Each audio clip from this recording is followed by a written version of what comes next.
Boa noite a todos. Meus cumprimentos calorosos e agradecimentos a vocês. Mas não vale, viu? Fazer chorar não vale. Fiquei muito emocionada, tá?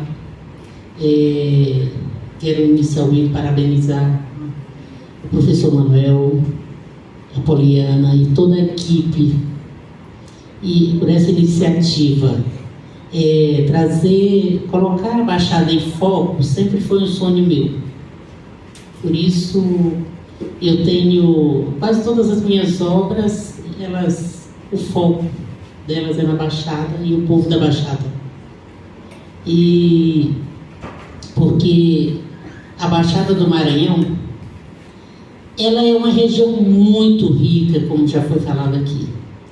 A minha querida Ana Régia, ela falou da beleza e falou de uma coisa que, na verdade, o Fórum da Baixada já está incentivando essa valorização dos frutos, dessa riqueza que nós temos. Eu tenho uma obra que não foi publicada ainda, Tilde, a Trilha do Milagre, que eu falo muito sobre essa riqueza dos frutos nativos daqui da Baixada do Maranhão, né? E então, a Ana Régia falou sobre isso e o Fórum da Baixada já vem, inclusive, desenvolvendo projetos dessa natureza. Por exemplo, o bosque de mangueiras lá de Matinha, né? Que está sendo posto em prática e que pretendemos que isso se desenvolva com outros frutos para outros municípios, né? Então, e quanto ao meu querido parente, tenho orgulho de dizer que ele é meu parente, viu? Nós somos Pinto. O que ele falou aqui de uma importância vital. Mais à frente eu toco nesse tópico do Fórum da Baixada e também já conheci esse projeto dele, que é muito... porque é inadmissível que estejamos tão pertinho. Às vezes na Europa e no resto do mundo tem pontes, tem estradas sobre o mar, sobre o oceano, e nós temos dificuldades aqui para fazer uma estrada sobre o mangue.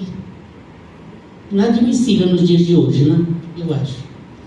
Então, eles já falaram tanto sobre Baixada que eu, mesmo sem, parece que eu estava adivinhando que eles iriam falar tanto, que eu resolvi fazer assim uma síntese, rápidas pinceladas sobre o que é a Baixada. Tanto que quando o professor Manuel me perguntou o título, eu não sabia dizer qual era o título, eu estava disposta a chegar e conversar aqui sobre uma conversa informal com vocês, né?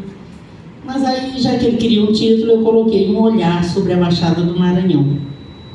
Então, esse olhar vai abranger o olhar da Ana Régia, do Luiz Figueiredo e de todos que somos baixadeiros, né?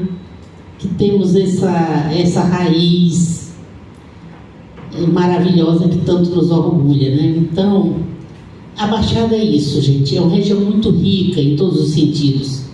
Além dos recursos naturais, ela guarda em si um legado de padrões sociais que não foram registrados na história escrita, mas que se mostram claramente no comportamento dos seus filhos. É encantador a gente observar as peculiaridades culturais da Baixada do Maranhão. Só quem conhece, quem vai e vê de perto para entender essa riqueza, né? E esse encanto. Ali, a miscigenação de índios com os forâneos portugueses, africanos, e sírios, e libaneses, e italianos, e alemães, e poloneses que foram chegando depois, porque tem de tudo isso, sabia? Só pode ser comparada a uma receita onde a gente junta variados ingredientes em um único caldeirão e cria um prato único, de sabor inigualável, mas que sabe muito a herança lusitana. Então, seja no linguajar, nos sobrenomes ou nas manifestações culturais, tais como as festas pias com suas quermesses e procissões, os bailes de São Gonçalo e as festas do Divino Espírito Santo, e até mesmo no miscigenado Bumba Meu Boi, do qual o bailado do boi investindo sobre a assistência sempre me faz lembrar as touradas à corda da Ilha Terceiro dos Açores. Isto sem falar nas cidades maranhenses que são homônimas das cidades portuguesas. A nossa Viana, homônima de Viana do Castelo, Penalva, de Penalva do Castelo, aí Guimarães, Monção. E lembrando que Viana e Cantanhede já são geminadas com suas homônimas portuguesas, com suas irmãs portuguesas. E tudo isso se explica pelo fato que depois dos índios, senhores da terra Brasília, os portugueses foram os primeiros a chegar por aqui. E eles trouxeram consigo os seus costumes, expressões idiomáticas, todo esse encanto, essa mistura é que forma esse encanto que nós encontramos agora, temos a sorte de encontrar. Mas eu estudei História e Direito aqui na Universidade Federal do Maranhão. E esse período do curso de História, o professor quis que escrevêssemos uma primeira dissertação, que a gente escolheria o tema. E o tema que eu escolhi foi falar sobre São Vicente Ferrer.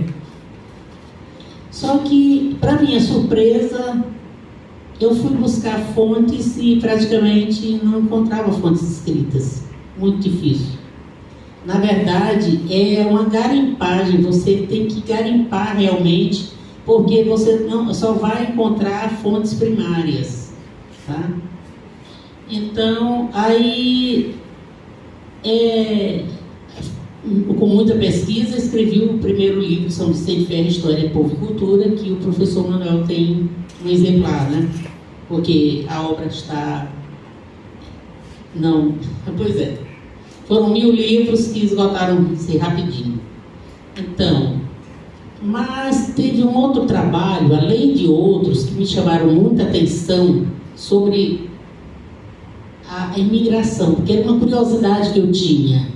Quem de Portugal, a gente sabe que chegaram os portugueses, mas quem? De onde vieram essas pessoas? E aí, a professora Estessa Marques, ela esteve em Portugal, esteve na Torre de Belém, onde é feito o tombamento da história em Portugal, ela esteve nos Açores, e ela escreveu uma dissertação sobre a chegada dos imigrantes portugueses aqui no século XIX, no século XVII. E isso com a finalidade eles vieram com a finalidade de povoar as províncias do norte, né?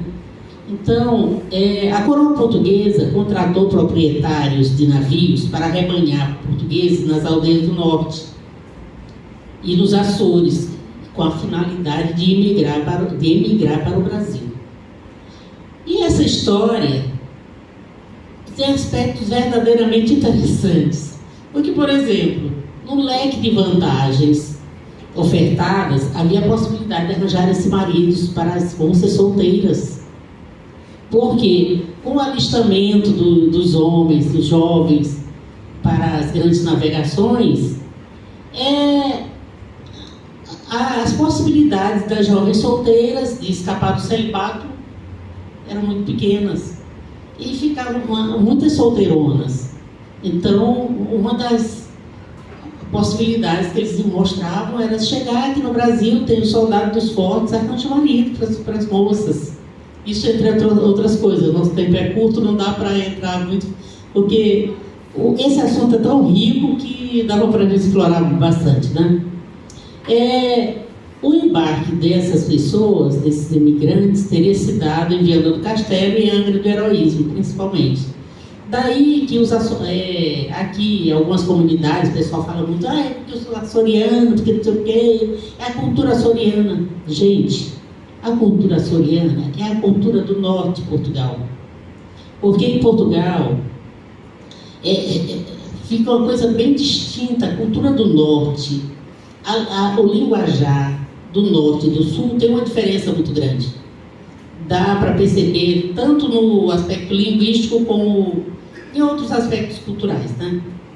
Então, tanto que na Baixada do Maranhão a gente percebe bem claramente a influência do galego e do mirandês no português clássico. Aliás, foi esse coquetel linguístico resultante da mistura do português clássico com o galego, o mirandês e as línguas nativas e os dialetos africanos, foi daí que nasceu o nosso baixadês, de que o Flávio Braga até escreveu o dicionário de baixadês, e o meu romance, O Quarto Marido, ele também tem um glossário bem interessante. E sabendo que mais, pelos contatos que eu tenho atualmente com os portugueses da região do Minho, eu vejo grande probabilidade de que hoje haja mais grupos de dança folclórica de Vira do Minho em São Luís do Maranhão do que em Viana do Castelo. Vocês acreditam? Com certeza tem mais em São Luís. Então, anotando-se que, embora aqui em São Luís até a Câmara Municipal tenha sido fundada por esses imigrantes que vieram primeiro, e eles tiveram uma influência muito grande, não foi só a Câmara, várias outras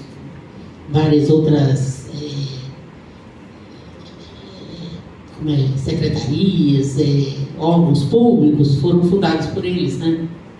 E aí o pessoal diz, não, foram os açorianos, porque a última parada lá foi em Angra do Heroísmo dos Açores, a última parada dos navios, né? Lá eles recarregavam de água, de alimentos e tal, e juntavam mais imigrantes para trazer, né?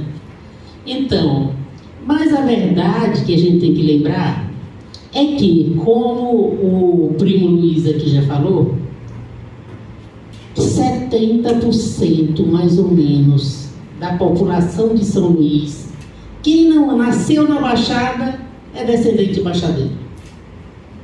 Porque nós já fomos, sim. E neste livro, 100 anos como Líder do Campo, que é um romance sobre a vida de uma mulher nascida em Cajapió, e essa mulher, ela ficou órfã, foi trazida pelo tio para ser criada aqui em São Luís. Nesse livro eu falo um pouquinho dos campos de Cajapió, eu falo um pouquinho da travessia de lancha para vir para cá, da dificuldade que era passar no Boqueirão, rezando, Maria e tal, morrendo de medo, né? O desembarque na Praia Grande, com os catraeiros, com toda aquela... Então, nesse livro eu falo sobre isso e falo um pouco sobre a São Luís, da primeira metade do século XX. Como a personagem encontrou. E essa personagem, ela termina, depois ela foge de casa com um homem e vai para Teresina, e lá ele abandona ela, e um caixeiro viajante, e ela retorna a São Luís, já acompanhando uma madame. E ela passou a vida inteira, 100 anos, ela viveu 104 anos. Eu não podia deixar de escrever a história dela depois de conhecê-la, porque foi uma pessoa que ela não sabia ler nem escrever. Ela desenhava o nome dela e muito mal. E ela mesma admitia que foi preguiça mesmo de estudar, tentaram voltar para estudar e ela tinha preguiça. Mas passou 100 anos praticamente morando aqui em São Luís, que ela chegou mocinha, novinha, mas no final da vida ela terminou indo viver no asilo de medicidade, e quando ela faleceu, que me avisaram que eu fui lá, eu estava sendo velado na capela do asilo, o corpo dela, aí foi engraçado, tinha um velhinho chorando copiosamente do lado do caixão dela. E depois eu perguntei para a diretora do asilo, gente, quem era aquele velhinho que estava ali chorando? Ela disse, era o atual namorado dela. O atual. Vocês já imaginaram como era especial uma mulher dessa que aos 104 anos ela morre deixando o namorado chorando desesperado do lado do caixão? Então, mas eu trouxe o livro para vocês porque ele fala sobre essa baixadeira de Cajapió e alguns aspectos de como os baixadeiros chegavam aqui, o impacto que eles tinham ao visualizar a capital, as luzes da capital, tá? Então, por isso eu trouxe esse livro para vocês. Então, voltando à dissertação de Stessa Marx sobre a imigração portuguesa, consta que vários navios carregados de imigrantes levantaram âncora em direção ao Brasil ainda no século XVII. O primeiro deles seria um navio chamado São Macaio. E sobre ele existe até mesmo uma musiquinha que é cantada ainda hoje nos Açores. Uma daquelas modinhas açorianas, né? São Macaio, deu a costa a costa do Maranhão. Mas todo mundo se salvou. Só o São Macaio não. É que, saindo dos Açores com 84 casais, o São Macaio teria ido a pique nos baixinhos de Alcântara. Felizmente sem vítimas humanas, porque os passageiros e tripulantes teriam nadado, já estavam bem pertinho de Alcântara, nadaram e todos se salvaram, né? E provavelmente foi esse pessoal que o Luiz falou ainda agora, que foi para Alcântara e de Alcântara se espalhou ali pela Baixada. Inicialmente foram os primeiros, né? E depois dessa primeira leva, veio outro navio com 300 casais.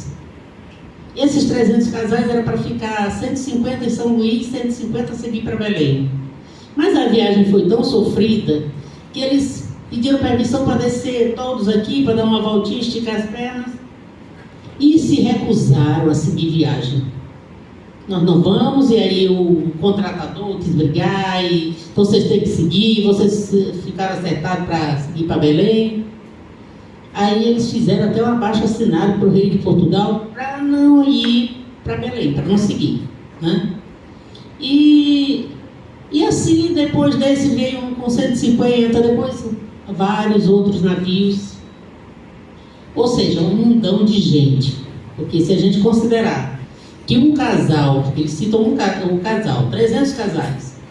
Um casal, ele significava pai, mãe, filhos, agregados, gato, cachorro, papagaio. Papagaio não, papagaio falando do Brasil, né? Então, aí, recentemente, eu li na internet que a história do São Macaio foi uma lenda açoriana. Outros dizem que o navio de fato existiu, mas que a embarcação teria ido a pique, foi na Baía de São José, e não no litoral alcantarense. Sinceramente, eu não vejo consistência nesses argumentos. Em primeiro lugar, porque eu acredito que toda lenda nasce de algum fato, de alguma coisa que tenha consistência. De modos que essa história me parece pouco palpável, né? Até porque, até hoje, nos Açores eles cantam essa modinha do São Macaio, que deu a costa nos baixinhos do Maranhão. Como é que de uma coisa que não existia, eles juntaram tudo isso? Não, tem alguma coisa de real, né? Eu prefiro imaginar que o São Macaio existiu de fato e que uma boa parte do povo da Baixada descende desses primeiros imigrantes. Isso era uma coisa que eu queria muito saber. De onde viemos? Sim, de Portugal. Mas de que lugar de Portugal? Por que nós temos certos aspectos culturais, certos costumes, né? O fato é que para o Maranhão e consequentemente para a Baixada vieram representantes das mais tradicionais famílias portuguesas, embora praticamente ninguém que chegou aqui fosse rico. Todos vieram em busca de oportunidades. Por exemplo, em Maracu, no encontro passado, em Maracu chegou um sobrinho do grande ministro português, o Marquês de Pombal, que mandava mais que o rei. Ele deu origem, esse homem deu origem aos Mendonças, aos Furtados de Viana e regiões circunvizinhas. Mas eu não vou adentrar nessa senda, porque, como eu falei, já foi explorado na semana passada, né? Mas consta também nos assentamentos de carta de datas da freguesia de Viana, que no final do século XVIII, um homem chamado João Pinto teria se registrado para receber uma carta de data, né? E só que esse homem, ele chegou, assim que ele chegou aqui, ele pegou em paludismo, né? Parece que essas febres palustres não é um problema novo na Baixada, né? Já existia na época. E ele chegou a falecer de febres. E com isso, quem recebeu a Seis Maria foi a esposa e as filhas, né? Então, segundo a tese dessa questão de família, que eu quero falar um pouco para vocês. Segundo a tese do historiador, promotor de justiça e membro da Academia Paranaense de Letras, Rui Cavalim Pinto, e também de outros historiadores portugueses e espanhóis, o primeiro homem a receber o apelido Pinto foi Paio Soares, que era um cavaleiro que lutou ao lado de Dom Afonso Henriques, do conde Dom Afonso Henriques, pela fundação do Reino de Portugal, ainda no século XII. E teria havido um evento que ele chegou na frente do rei e o rei estava muito sujo de sangue, ele estava muito sujo de sangue, e o rei disse: como vim despinto? E aí ele deixou escrito em versos que aqui jaz, que nas batalhas da vida em que se achou, as armas sempre pintou com o sangue dos inimigos. E um grande rei que me estimava, vendo-me de sangue tinto, quis que eu me chamasse Pinto, porque tão bem me pintava. Como veio, o parente Portuga, Paio Soares Pinto, porque ele se registrou depois no cartório Pinto, né? Era um poeta, além de ser um nobre cavaleiro. Nobre cavaleiro do primeiro rei de Portugal, que foi o Dom Afonso Henriques, né? Ou seja, de quem ele lutou ao lado em 5 batalhas contra os muros. Então, acho que se pode dizer que Paio Soares Pinto ajudou a fundar o reino de Portugal. E foi um descendente dele que chegou aqui para nós também, como de outros, né? A verdade é que a maioria dos sobrenomes da Baixada é de origem portuguesa, entre os Mendonças, Berredos, Pintos, Souza, Soares, Monteiro, Costa, Figueiredo. A Baixada do Maranhão, quase todo mundo é parente. Mesmo aqueles que dizem: não, meu Costa é de outro ramo. O galho pode até ter sido cortado, levado para outro lugar, mas a árvore é a mesma. E eu creio que deva ser por isso que os baixadeiros podem até brigar quando estão longe, mas quando se reencontram longe da sua terra, é uma alegria tão grande, aquela alegria de volta para casa, independente de um ser de Viana ou outro de São Vicente de Fé. Porque eu encontrei um vianense em Brasília, e ele ficou tão feliz que ele disse: então é minha conterrânea, porque a Baixada é uma só. E aí ele foi me falar que ele estava ali porque os filhos venderam as terrinhas deles e tal, e eles ficaram sem condições de ficar sozinho em Viana. Mas ele falou o seguinte: minha senhora, quando eu chego em São Luís, eu me sinto em quintal de casa, mas quando eu chego em Viana, até a beira do campo é a minha casa. Gente, isso é uma coisa muito forte. Para mim, é porque o natural da Baixada, quer dizer, essa coisa do sangue, o sangue cheira. E o natural da Baixada é uma figura singular. Ele jamais deixa de ser um baixadeiro. Ele mude para cá capital, para o Sudeste, para os Estados Unidos, Europa, será sempre o baixadeiro, porque ele pode até sair da Baixada, mas a Baixada não sai de dentro dele. Ele continua, o coração continuar lá, vai continuar lá onde ficou enterrado o seu umbigo, ou para dizer umbigo, para falar em bom baixadez, né? Então, anos atrás eu encontrei esse caboclo, eu achei isso muito interessante e achei que às vezes os filhos tiram os pais do seu habitat natural, pensando no bem deles, na verdade estão fazendo um grande mal.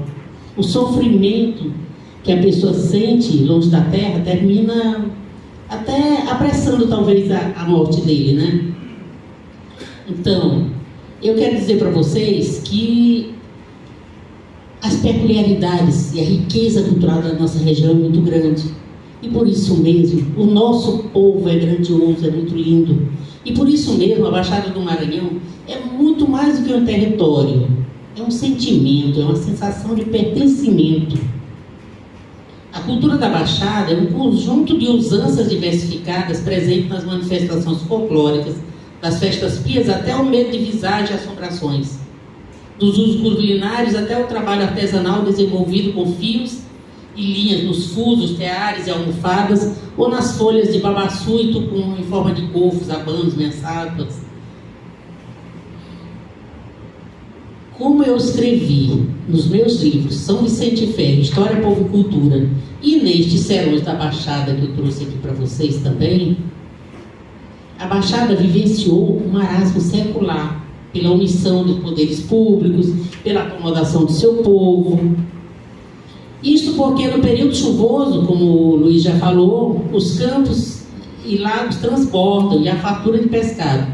Mas na seca, os campos viram longas extensões de duros torrões sobrevoados somente por gaviões e urubus, onde libera a fome devido à má administração e manejo dos recursos hídricos. Mas tal situação pode estar com os dias contados, pois a mudança depende de nós. Infelizmente, já se pode considerar que algumas iniciativas e projetos idealizados nos últimos anos estão trazendo as primeiras luzes para um alvorecer com melhores condições de vida para a região. O Fórum da Baixada trouxe à baila novamente o projeto que foi uma provocação dos prefeitos da Baixada, como o Luiz falou, né?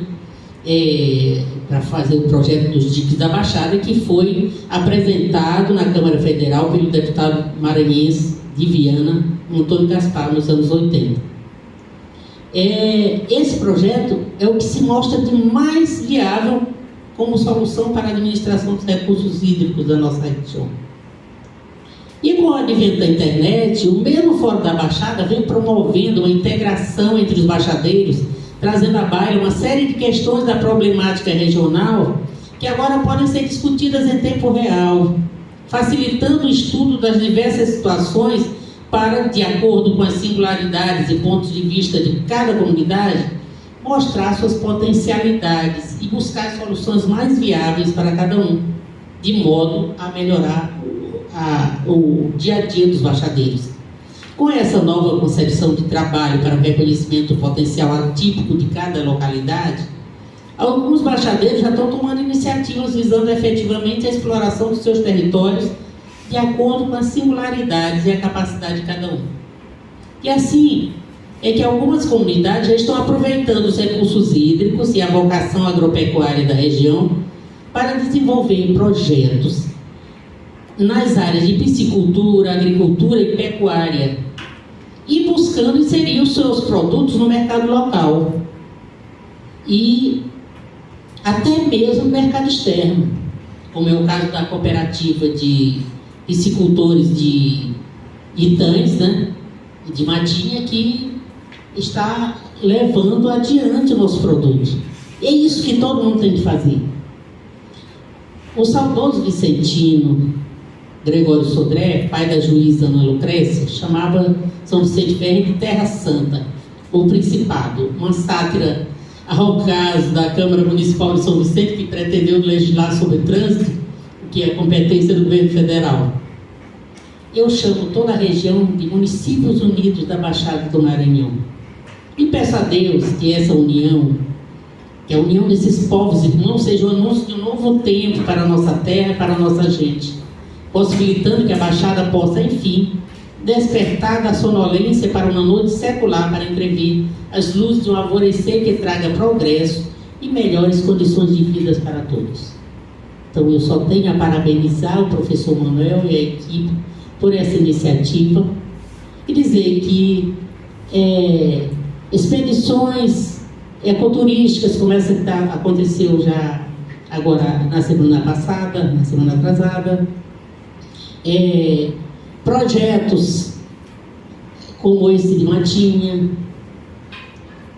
trazer projetos como esse do professor Manuel, a criação da disciplina da Baixada do Maranhão, é a realização do meu sonho, trazer a Baixada ao foco de debates, trazer à baila a Baixada, para que a gente possa discutir os problemas e trazer soluções, porque a nossa Baixada é linda, gente, e ela merece estar no foco do mundo inteiro, tá?